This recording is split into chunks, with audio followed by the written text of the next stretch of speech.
abrir nuestra Biblia en el capítulo 55 del libro de Isaías y vamos a leer dos versículos que nos van a servir como una plataforma para desarrollar todo lo que vamos a continuación a compartir, porque pues vamos a comenzar a penetrar ni más ni menos en la mente divina, en la mente de Dios.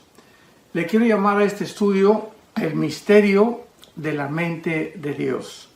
El misterio de la mente de Dios.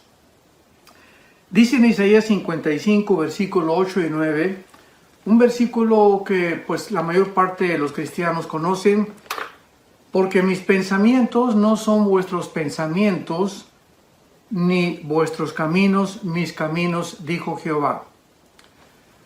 Como son más altos los cielos que la tierra, así son mis caminos más altos que vuestros caminos, y mis pensamientos más que vuestros pensamientos. Venir a la Biblia es venir ni más ni menos a comenzar a acostumbrarnos a desarrollar el bendito hábito de conocer cómo piensa Dios. Porque regularmente todos los seres humanos tenemos una manera de pensar de este tamaño, o sea, nuestra mente, nuestros pensamientos son extremadamente limitados, finitos, y realmente no podríamos jamás compararlos con la inmensidad y el tamaño y la majestuosidad y el poder de Dios, ni tampoco de sus pensamientos. Y esto se puede comparar fácilmente pues con los niños y los adultos, para que podamos comenzar a tener algunos puntos de referencia. Un niño de 3 o 4 años de edad tiene un cerebro igual que una persona de 30 o 40 años de edad. Sin embargo, la persona de 30 o 40 años de edad, ese cerebro lo tiene mucho más desarrollado. El niño pequeño pues piensa como niño, ¿y por qué me quitas el juguete? Papá, si me quieres no me pegues, etcétera, etcétera. No podría ese niño, por su falta de desarrollo, alcanzar a pensar como piensa una persona de 25, 30, 40, 50 años de edad. Bueno, pues más o menos esta referencia nos puede ayudar para poder comprender que nosotros, comparados con los pensamientos de Dios, no habría absolutamente ningún límite que podríamos nosotros fijarnos para poder decir, ya hemos alcanzado a pensar o a entender por qué Dios hace lo que hace. Y este es el propósito de este estudio, porque la Biblia es ni más ni menos la mente de Dios revelada al ser humano. ¿Por qué Dios nos deja la Biblia? Precisamente con este propósito, para que podamos nosotros comenzar a penetrar, a estudiar, a meditar, a analizar cómo piensa Dios. Y de esa forma, en la medida en la que nosotros ponemos la palabra de Dios en nuestra mente y la guardamos en el corazón, vamos a ir cada día, cada semana, cada mes, desarrollando nuestra mente de una forma impresionante. Todavía ni siquiera nos imaginamos a qué grado podemos desarrollar nuestra mente, pero más que cualquier otra cosa, comenzamos ya a pensar por qué Dios permite el mal. ¿Por qué Dios permitió que su Hijo Jesucristo muriera en manos de pecadores? ¿Por qué Dios no ha terminado con los tsunamis, con los terremotos, etcétera, etcétera? Y todas estas preguntas, sabemos que los que no pueden contestarlas son los ateos. Porque pues un ateo, ¿verdad? Una persona que no tiene ningún punto de referencia, no puede dar ninguna explicación porque sencillamente el mal ni siquiera existe para ellos. O sea, no hay una base moral entre el bien y el mal, entre la justicia y la injusticia, para poder calificar realmente qué es malo y qué no es malo. Más que su propio juicio completamente desorientado, corrompido y completamente desviado de la verdad. Entonces, no cabe duda que vivimos un mundo caído, un mundo disfuncional, por causa de la rebelión del ser humano. Así lo explica la Biblia y lo vas a ir comprendiendo cada vez más. Por todos lados oímos de guerras, de golpes de estado, revoluciones, terremotos, huracanes, tsunamis. Actualmente estamos viviendo una supuesta pandemia de un virus, coronavirus, COVID-19, etcétera, etcétera, que ha devastado completamente la economía mundial, ha causado unas depresiones impresionantes en los seres humanos, en los niños, suicidios, pornografía, divorcios. Bueno, los efectos colaterales de esta famosa pandemia, ¿verdad?, se van a ir poco a poco descubriendo, que han sido mucho mayores de lo que nos imaginamos que pudieran haber sucedido. Y todas estas circunstancias nos hacen pensar y hacernos una pregunta, pero lo más importante es, ¿por qué Dios permite la maldad? O sea, ¿por qué no la ha detenido si Él es todopoderoso? ¿Por qué continúan los sufrimientos y la destrucción como actualmente vivimos en el mundo? Y por causa de que no hay respuestas que demandan las mentes finitas como la que tenemos nosotros, ilimitados, entonces muchas personas abrazan filosofías para esconderse y tratar de justificar sus vidas morales. Entonces, cuando una persona dice, bueno, pues si Dios no existe y Dios no tiene respuestas para nosotros, pues se encarcelan muchas personas y se amargan y comienzan a manifestar una conducta de rebelión hacia todo, porque pues dicen no hay respuesta, no hay propósito, no hay significado en la vida por lo cual vivir. ¿Por qué pues? Entonces, porque el universo que nos da y que nos rodea va más allá de nuestra capacidad para poder entender las preguntas que nuestra mente limitada no puede comprender. Vuelvo a repetir, una persona, un filósofo, en la época era oro de los filósofos, a más o menos 250 años antes de Cristo, perdón, Sócrates, Sófocles, Demóstenes, Platón, todos ellos estaban encaminados en continuar analizando, escudriñando la vida alrededor, la conducta del ser humano para poder comprender qué es la verdad, si se podía llegar inclusive a concluir que hay una verdad absoluta, etcétera, etcétera. Y cuando nosotros nos enfrentamos a estas preguntas, vamos a ver que realmente sí existen respuestas.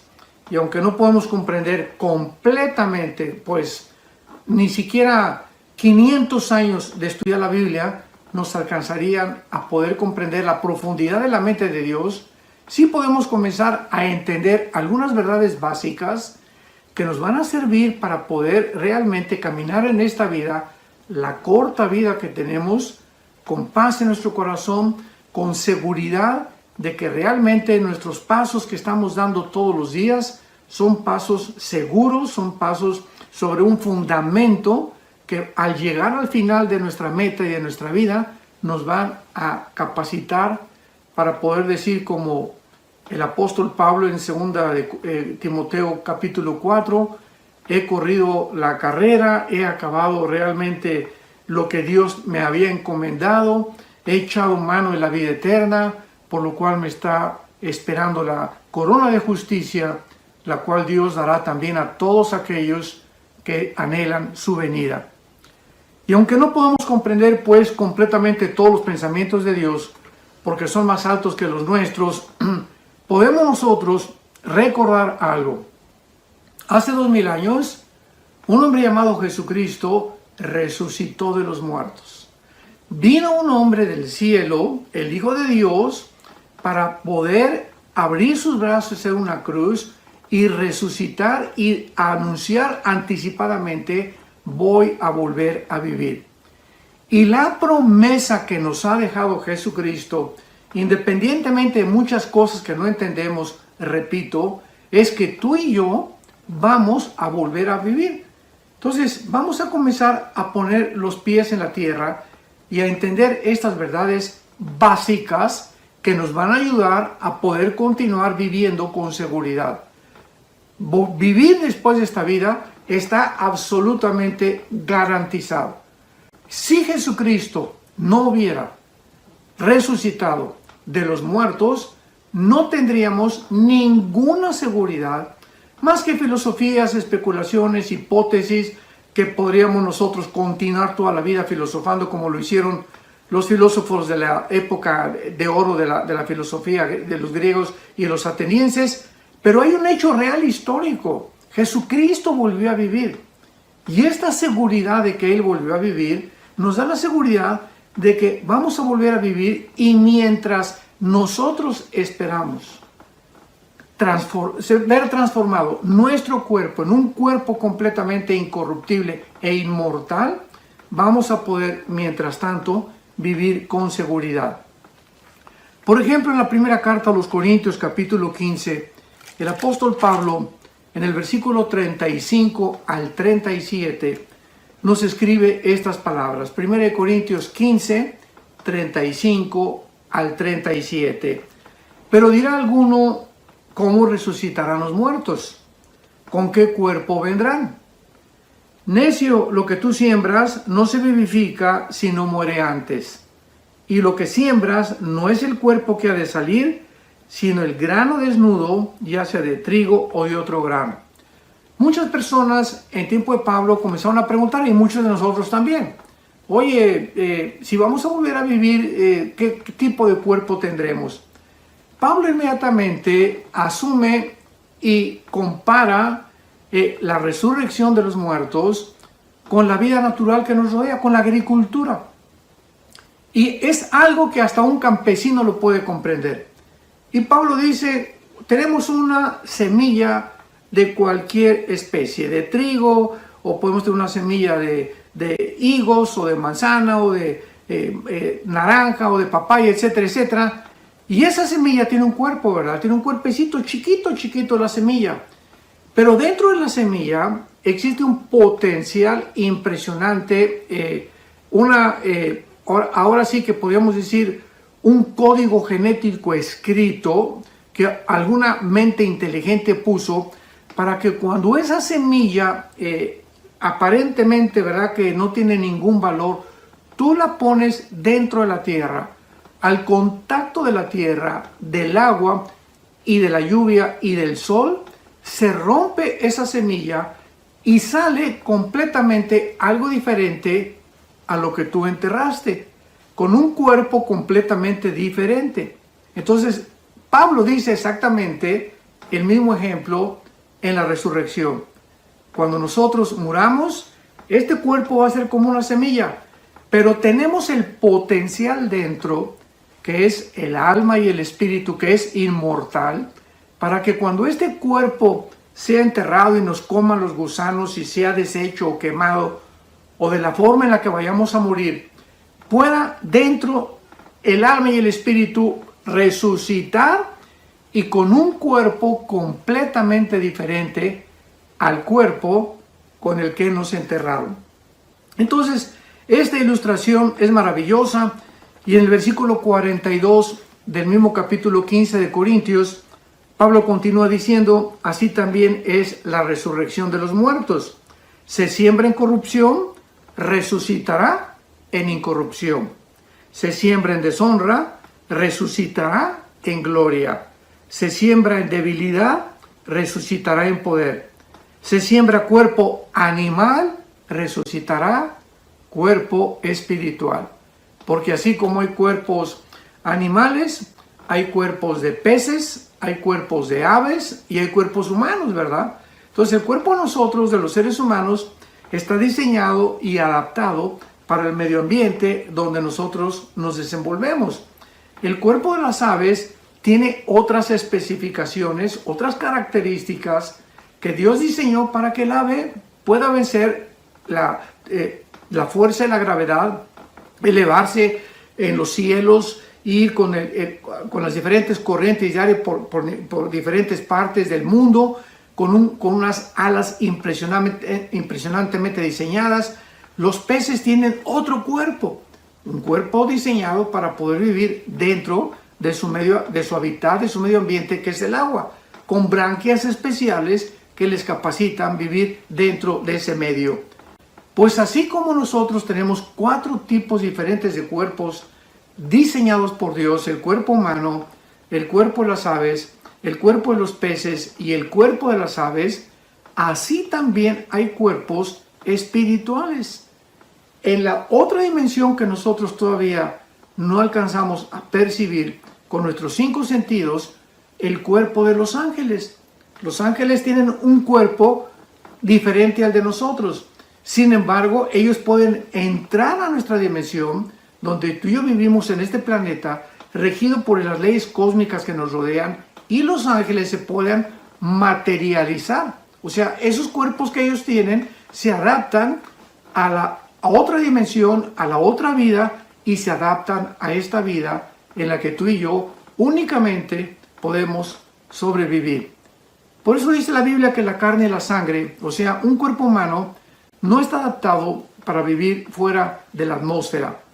Nos salimos de la atmósfera y llegamos a la luna, e inmediatamente necesitamos a un equipo de astronautas con una máscara, etcétera, etcétera, porque ya no hay oxígeno, gas impresionantemente maravilloso que es oxígeno mezclado con nitrógeno y otros gases que nos permite respirar, porque la vida está en el oxígeno. Cuando nos tapamos la boca, pues ya no respiramos, ¿verdad? En ese momento estamos negándole a la sangre el gas que la sangre necesita para poder realmente llevar las vitaminas y circular nuestro cuerpo y darnos la vida que está en la sangre. Entonces, cuando nosotros nos tapamos la boca, pues inmediatamente estamos restringiendo el oxígeno, ya no entra en la capacidad que debe de entrar, nuestro sistema inmunológico comienza a debilitarse y comenzamos a tener problemas después, los vamos a ver después, porque cuando una persona está enmascarada durante más 3-4 horas y no respira, pues es lógico que los estreptococos, bacterias, microbios que se amontonan ahí adentro y el dióxido de carbono que se amontona también en los pulmones, tarde o temprano nos tenga que de alguna forma lastimar, dañar y finalmente enfermar. Pero pues estamos en este mundo, ¿verdad?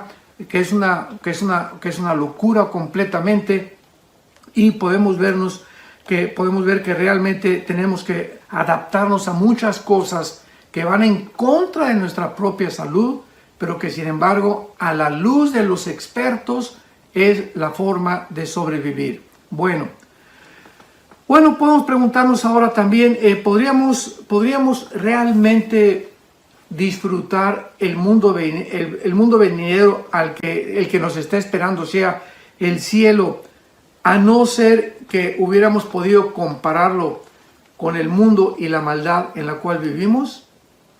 No, la respuesta es no. ¿Podríamos nosotros también comparar el amor y la misericordia de Dios si no hubiéramos conocido la maldad? La respuesta es tampoco. Entonces, fue de una forma maravillosa en la sabiduría de Dios que por amor mismo nos creó.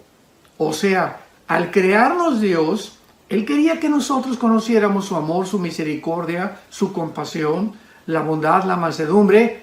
Pero ¿cómo podíamos conocer esas cosas y esas virtudes benignas, maravillosas, bondadosas, positivas, si no podríamos compararlas con lo otro, que la antítesis del bien es el mal? La antítesis de la alegría es el lloro, es el padecimiento, es la tristeza. Entonces, para poder apreciar algo, tenemos que también compararlo, tener un punto de referencia para poder realmente decir, esto es mejor que aquello. ¿Me van siguiendo? Entonces, Dios permite que el mal entre al mundo por amor. ¿Cómo que por amor? Por el amor de Dios, Él lo hizo. O sea, Dios quería en su amor que nosotros conociéramos ese amor. Pero ¿cómo podríamos conocer ese amor si no conociéramos lo opuesto al amor que es el mal?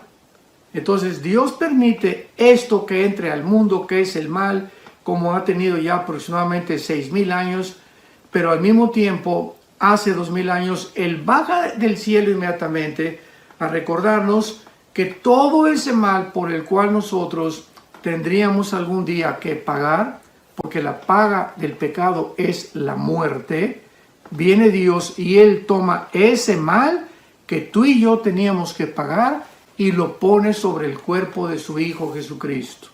Y en la cruz del Calvario, Dios nos dice, si tú me quieres culpar de que yo permití el mal, si tú me quieres culpar de que yo soy el autor del mal, te voy a dejar completamente sin armas, te voy a desvestir completamente, porque ahora en lugar de que tú pagues por eso de lo cual me estás culpando, yo lo voy a llevar en la cruz, para que ya no tengas ninguna justificación de poder decir, bueno, ¿por qué permitió Dios el mal? Ahora yo te contesto, lo permití y yo mismo estoy pagando por él.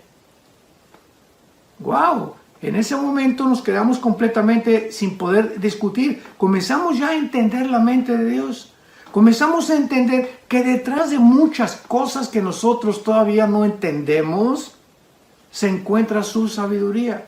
Y se encuentra una mente que es mucho más alta que nosotros, y los pensamientos también y sus caminos más altos que nuestros pensamientos.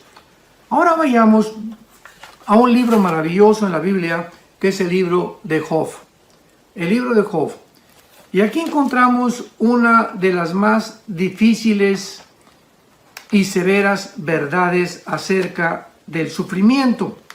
Porque en este libro de Job nosotros vamos a encontrar que al final del libro de Job y después de todo lo que este hombre padeció, Dios permite que le cuestionemos.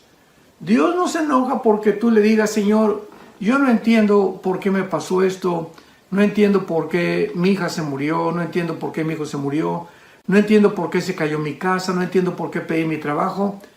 Todas estas preguntas son válidas porque dice el Salmo 103 que Dios se acuerda de nuestra condición. Se acuerda que somos barro, o sea, somos seres humanos finitos. Él no es un dictador. Él está esperando que nosotros lo cuestionemos, pero de una forma mansa, de una forma humilde, como lo hizo Job. Porque veamos la diferencia. Una persona puede experimentar algo trágico en su vida y decirle, Dios, ¿por qué me permite esto? ¿Por qué permite que atropellaran a mi perro? ¿Por qué hiciste esto y aquello? Y ve tú el otro ejemplo. Señor, yo no supe por qué permitiste que atropellaran a mi perro Fido. Yo no entiendo por qué me está pasando lo que está pasando. Señor, yo te pido que me ayudes a comprender lo que estoy atravesando. ¿Ven? O sea, dos caracteres completamente diferentes, y la actitud es lo que determina si Dios te va a contestar. Si tú te acercas y, ¿por qué esto y por qué aquello? Y estás enojado con Dios, Dios se queda en silencio, no te contesta. ¿Por qué no te va a contestar? Simplemente porque tu actitud es que estás demandando, estás tratando de contender con alguien superior a ti, y con esa actitud, esa persona no te va a poder contestar. Imaginémonos otra vez otro punto de referencia a un niño con un filósofo. A ver, ¿por qué no me enseñas la forma E igual a mc al cuadrado, como la forma de la teoría de la relatividad de Alberto Einstein? La energía es igual a la masa por la velocidad de la luz al cuadrado. ¿Qué le va a decir el filósofo? Aunque me grites, niño, y aunque te me pongas al brinco, no te voy a contestar, porque para comenzar tienes que acercarte con otra actitud, y en segundo lugar, aunque yo te contestara, no lo vas a entender. Pero cuando viene un niño y le dice a un filósofo, oiga, ¿me puede usted enseñar la teoría de Einstein? Porque no la entiendo. El filósofo te va a entender, niño, ni la vas a entender, aunque te la explique. Tienes que crecer para desarrollar tu cerebro, y yo te lo puedo explicar. Entonces, siempre tenemos que tomar estos puntos de referencia para poder ubicarnos y entender cómo debe ser nuestra actitud al acercarnos a Dios. Job es un hombre que vivió en la época, tal vez en la época de Taré, en la época del papá de Abraham, o sea, en la época de los patriarcas. Es el libro más antiguo, tal vez es mucho más antiguo que el libro del Génesis, porque pues el Génesis le fue revelado a Moisés ya que Moisés vivía.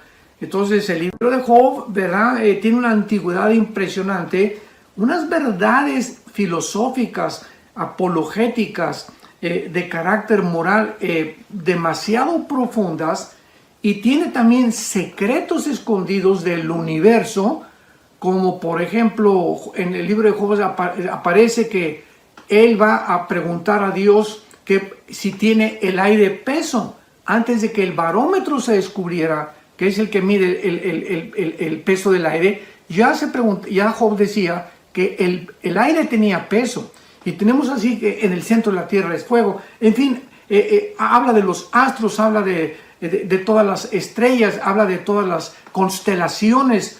Impresionante. O sea, es un libro maravilloso, pero más que cualquier otra cosa, es un libro donde un ser humano se enfrenta al sufrimiento como muy pocos de nosotros lo hemos enfrentado.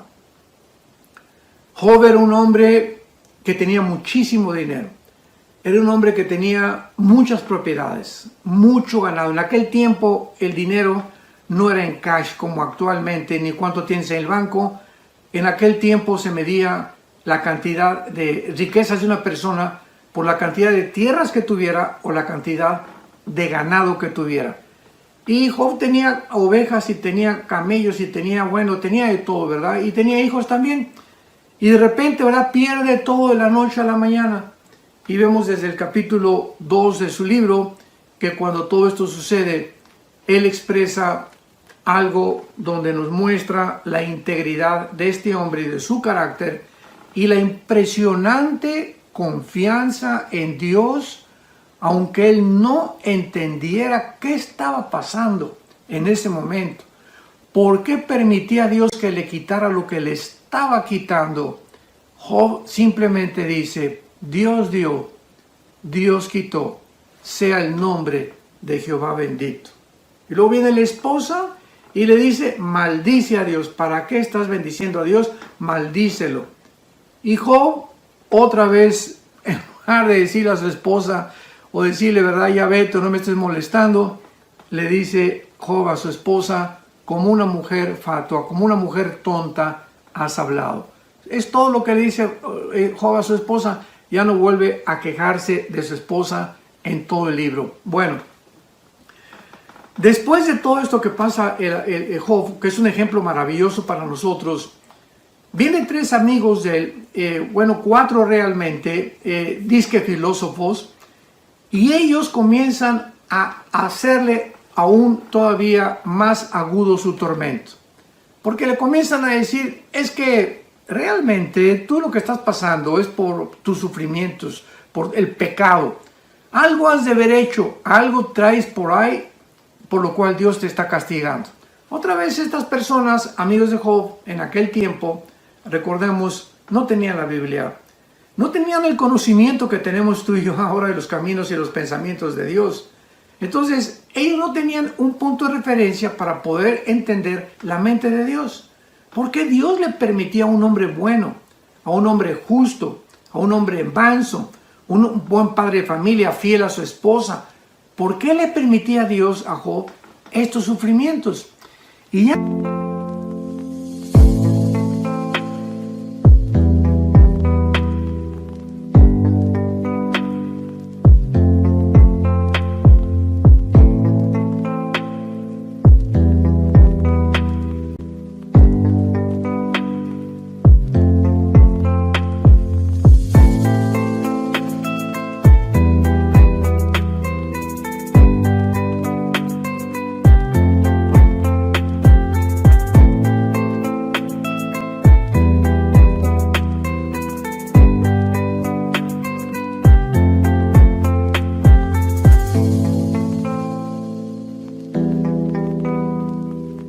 Después de todas las argumentaciones durante los casi 42 capítulos que tiene este libro maravilloso, al final encontramos nosotros en el capítulo 37 que Dios confronta al final a Job, porque le comienza Job a cuestionar: Padre, ¿por qué esto? ¿Por qué aquello? Etcétera, etcétera.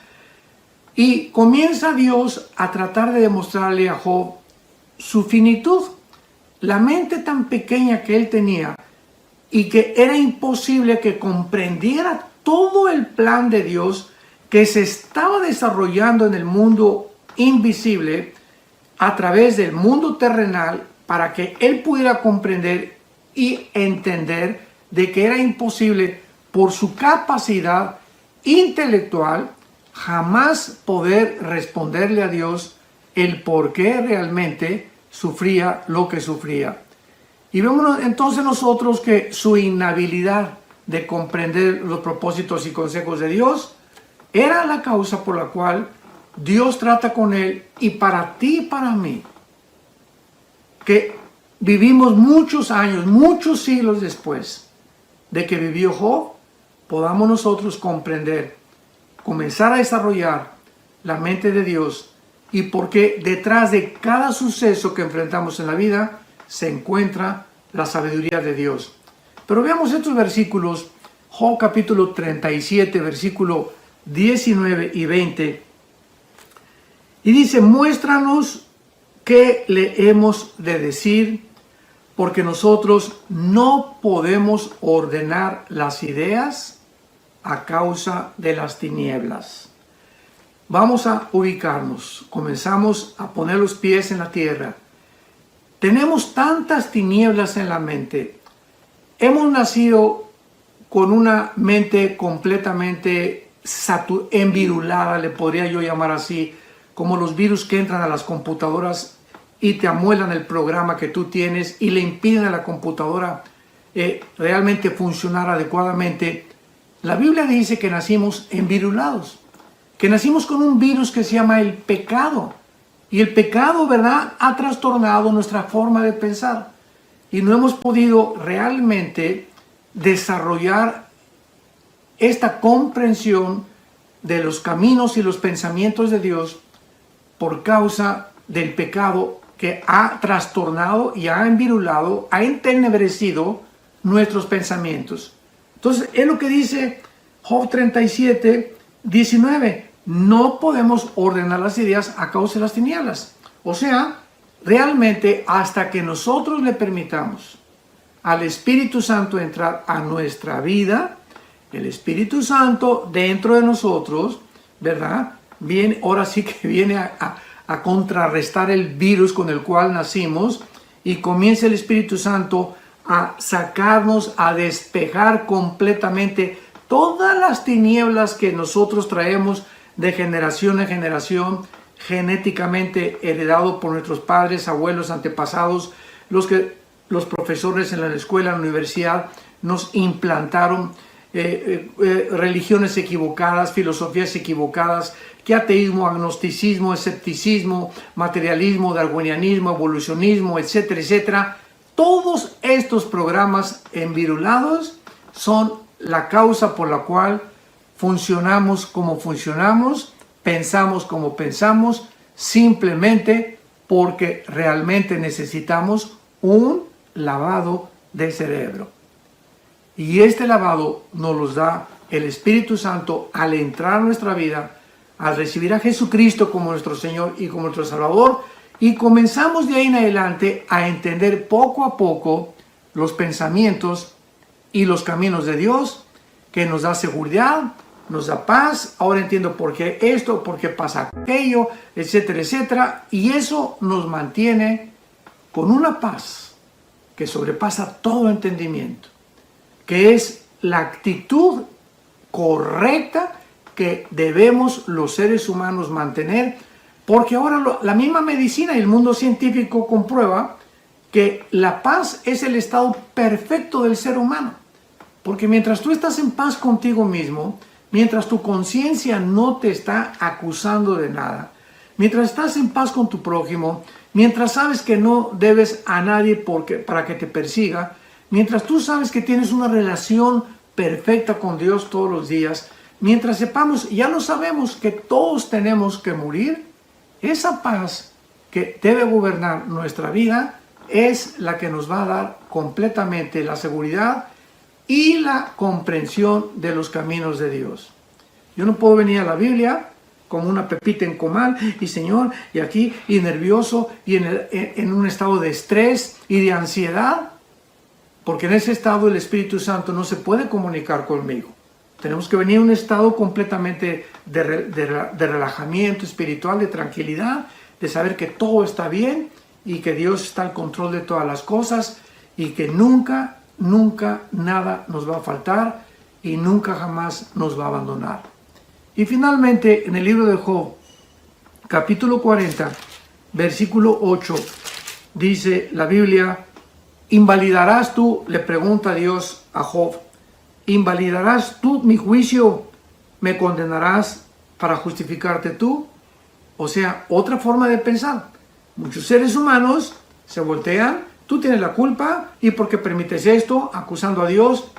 Y Dios simplemente te dice: ¿me vas a acusar para tú estar bien? ¿Me vas a mí a echar la culpa para que tú puedas tener una conciencia más tranquila? O sea, ¿quieres descargar tu frustración y tu amargura contra mí? No hay problema, dice Dios, pero vas a mantenerte en esa situación. ¿Por qué mejor no te hincas? ¿No reconoces que no entiendes por tu mente finita las cosas que pasan? Me pides a mí, dice Dios, que te revele mis pensamientos, y de ahí en adelante tú vas a comprender que caminando conmigo podrás decir: Jehová es mi pastor, nada me faltará, y aunque haya en valle de sombra y de muerte, no tendré temor alguno. Y finalmente, en el capítulo 42 de Job, para terminar, esto es ya el final de su vida, y después de que Job trató con su mente limitada, ¿por qué Dios permitió lo que permitió en mi vida? Dice Job, al finalizar ya, al terminar el libro maravilloso, respondió Job a Jehová, capítulo 42, versículo 1 en adelante. Respondió Job a Jehová y le dijo: yo conozco que todo lo puedes y que no hay pensamiento que se esconda de ti. ¿Quién es el que oscurece el consejo sin entendimiento? O sea, Job, vean la actitud de Job, ¿no? Ahora Job mismo ya tiene una comprensión mucho más grande de Dios. ¿Quiénes son las personas que tratan de ponerse, podríamos decir vulgarmente, se le ponen al brinco a Dios, retan a Dios, desafían a Dios cuando el entendimiento de esas personas es de un caracol? O sea, ¿cómo puede un ser humano, al final dice Job, tratar de cuestionar a Dios con una actitud equivocada, demandarle a Dios como poniendo a nosotros como jueces y decirle a Dios: ahora me vas a contestar y me vas a decir esto y aquello, cuando no somos más que criaturas insignificantes, creadas a su imagen y semejanza, que necesitamos acercarnos a Dios con esa humildad y esa mansedumbre que es indispensable para poder caminar con Él. Porque Jesús dijo: nadie se puede acercar a mi Padre más que a través de la humildad. Aprendan de mí que soy manso y humilde de corazón. Y Job dice y continúa diciendo: por tanto, yo hablaba lo que no entendía. Cosas demasiado maravillosas para mí que yo no comprendía. Ahora sí, ¿verdad? Ahora sí lo entiende Job y lo entiendes tú y lo entiendo yo también. Antes de conocer la Biblia y conocer a Dios, hablábamos y alegábamos y que el ateísmo y que esto y el otro, y Dios tiene la culpa por acá y por allá, y yo soy ateo y amargados.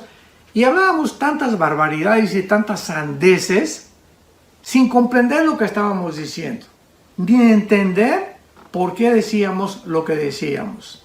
Y Job finalmente le dice a Dios: oye, te ruego y hablaré.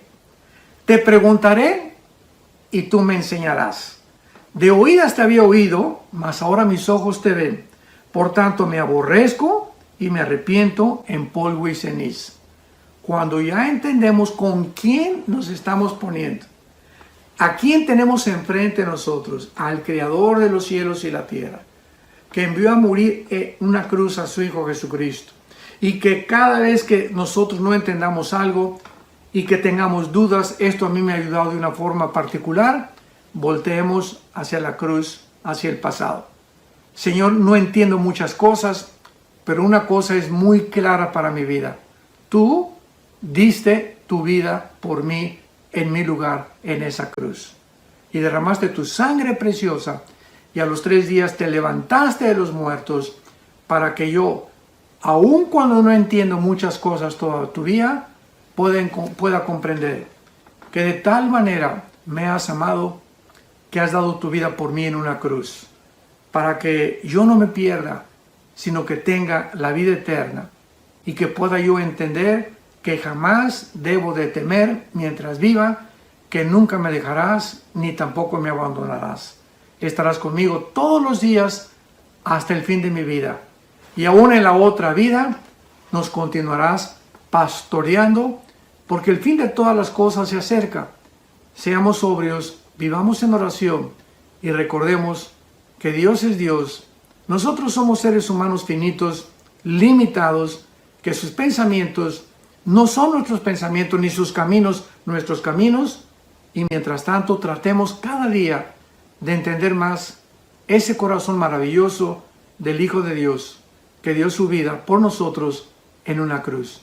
Que Dios te bendiga y que tengas mucha paz.